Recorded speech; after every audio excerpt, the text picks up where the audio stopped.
Hello! Good morning! Magandang tanghali, magandang gabi sa inyong lahat. Filipino all over the world. Magandang umaga, magandang hapon, at magandang gabi sa inyo pong lahat. Saan man po kayo dako ng mundo naroroon, guys. Ay, nandito na naman po ang inyong nag-iisang kaibigan na si Amelita Stupaker. Channel ko po yan, guys. Please subscribe to my channel, Amelita Stupaker. Mayroon po doon about politics, dingbak siya vaccine, about federalism of the Philippines, about climate change. Napaka-importante po yan so far sa lumalaganap na pandemic all over the world. And of course, meron din po doon funny videos and etc. and everything. So guys, let's start. Our topic for today is about bago ko pala kalimutan ang lahat, happy birthday, mahal na Pangulo, President of the Philippines, Mayor Rodrigo Roa Duterte. Happy birthday po, sir. Nawa po ay kayo po ay nasa magandang kalusugan at nawa po ay hanggat hindi pa na lolons yung aming tinatawag na so-called basura invention din sa Pilipinas, ay keep healthy pa po kayo at nandiyan pa po kayong presidente ng Pilipinas.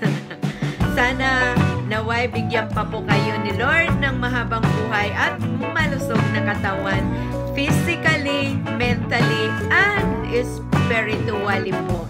God bless po, mahal na president. Yun po ay greetings, birthday to our President of the Philippines. So guys, ang topic po talaga natin for today is about tinatawag natin na move on lang. Move on, just go on. Focus lang tayo doon sa ating mga pangarap.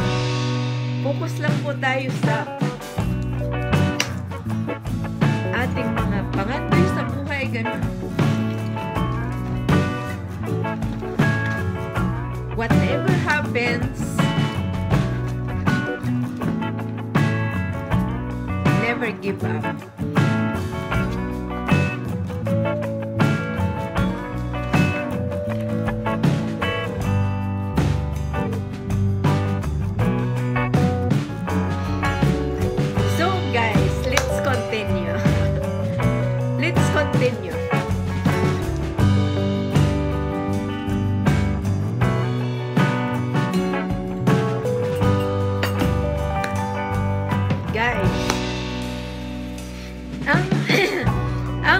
Pangyayari po sa ating buhay ay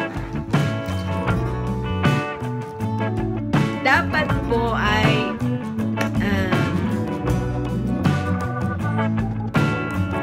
we gonna accept it at sabihin natin na siya, si Lord, ay may plano sa bawat buhay natin. So guys, ganito po yan. Tayo as a human being, nagpaplano po tayo para sa sarili natin. Pero kung yung plano po natin ay hindi natutupad,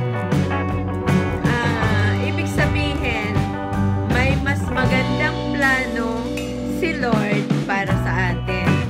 Kasi bawat isa po sa atin dito sa mundong ito ay mayroon po talaga plano si Lord sa bawat isa po sa atin dahil tayo po ay mahal niya.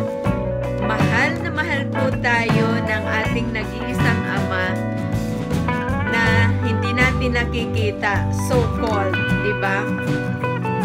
hindi siya natin nakikita, pero mararamdaman natin, mararanasan natin sa buhay natin na pinsan, pag tayo po ay nagkakamali, pinapalo rin po tayo. And then, yung mga plano natin na hindi maganda para sa sarili natin, siya na rin po ang nag-prevent na huwag po matuloy yung ating mga plano. So guys, ang ibig sabihin, ang nagko-control po talaga sa buong universe at sa bawat isa sa atin ay siya lang po. Minsan, mga pagsubok na binibigay na sa atin, kailangan ay harapin lang po natin siya ng tama. Kasi, diyan po tayo pinatitibay at diyan po tayo pinalalakas sa mga pagsubok na dumarating sa ating buhay.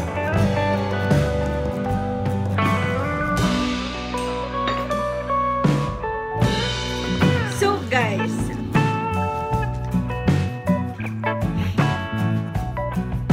like for example, mayroon tayong napakagandang plan. Guys, don't think sipon lang to.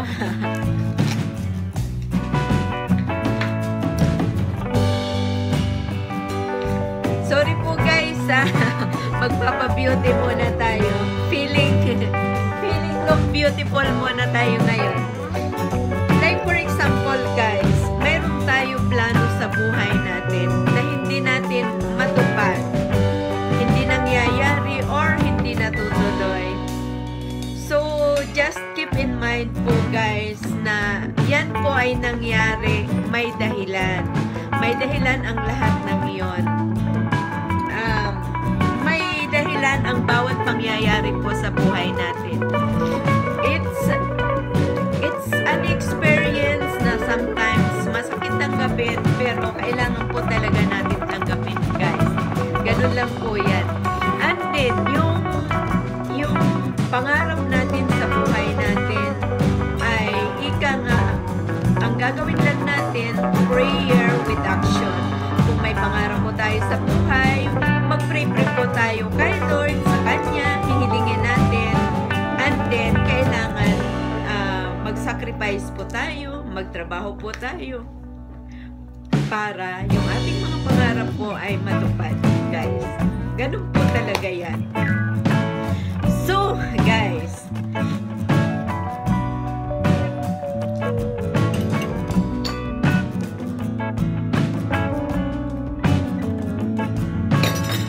ang hagdanan po patungo sa ating mga pangandoy, sa ating mga pangarap, sa ating tagumpay.